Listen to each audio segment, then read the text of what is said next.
Колку се богати новоименуваните пратеници? Имаат ли куќа, стан, возило? Дали имотната состојба која ја пласираат на јавноста е реална? Змијата не ја кажува своите ноги. Змијата не ја кажува своите ноги никогаш. Новите пратеници до понеделникот мораа да кажат колку имот имаат. 118 мина од новиот состав тоа веќе го сториле. За двајца се чека поштарот да ги донесе на адреса на антикорупцијската. Денешната пошта може и не е уште отворена, не е стигната кај нас, сигурно ќе бидат и тие доставени, пошто претпоставувам дека сите се добро запознати со законските обврски кои ги имаат во врска со тоа, со пријавување на нивната имотна состојба и судирот на интереси. Топ тема на ваша страна дзирна во имотот на Никола Груевски. До пред една година премиер, сега веќе пратеник. Има пари во банка, штедел речиси во сите поголеми, ама и во речиси сите валути. Сепак домашните денари се најбројни кај него, а ги има многу. 9 милиони и 630 илјади. Ако ги претворите во евра, повеќе од 150 илјади. Во девизи заштедил 41.000 евра, 2.000 швајцарски франци, неколку стотини долари и фунти. Во кеш има и 2.000 евра. Неговата сопруга пак заштедила 8.000 евра. Семејството Груевски нема недвижнини и возило. Има 33 уметнички слики. Дел од нив се свадбен подарок, пишува во анкетниот лист на Груевски. Но ова богатство Груевски не го имал и пред 11 години, кога за прв пат седна во премиерското столче. Тогаш имал речиси исто девизи, ама не и денари. Ги немал ниту сликите. Според податоците, Груевски на функцијата дошол со 360.000 денари на сметка. Ако се направи математика и се одземат од сегашните 9 милиони и 630.000, значи Груевски за повеќе од една декада се збогатил за 150.000 евра.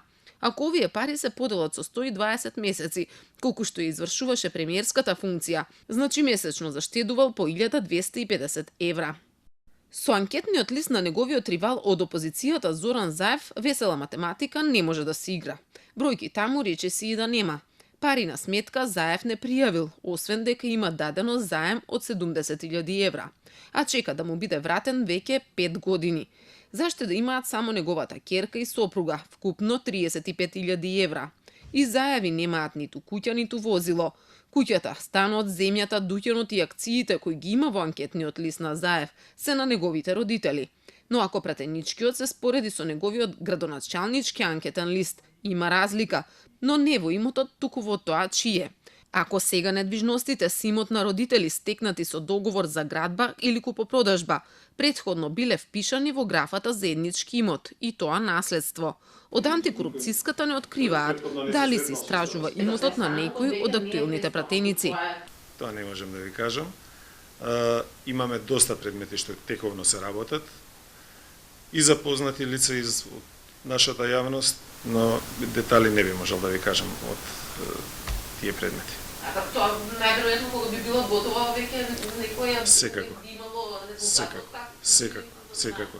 Откако ќе добиеме финални резултати од судовите, од јавното обвинителство, значи тие се должни нас да не известат и во тие случаи, значи ние може да ги обзнаниме тие предмети.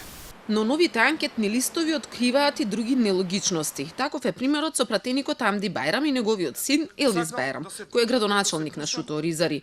Пратеникот Бајрам пријавил само дека има земено кредит со иста цена колку што чинел и автомобилот Пежо што го поседува, а и двата се земени во иста година. Друго ништо не пријавил.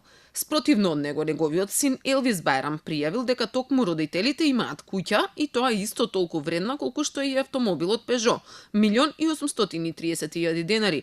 Како е возможно таткото да нема куќа, а синот да пријави куќа на име на родители, одговор нема.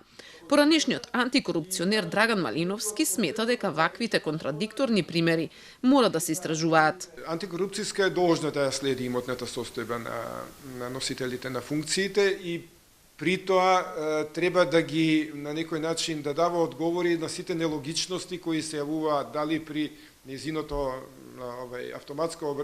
автоматска обработка на тие податоци, доколку постојат нелогичности од овој тип за кои говорите, или пак доколку од медиумите или од јавноста биде посочено некоја нелогичност околу имотната состојба на носителите на функциите.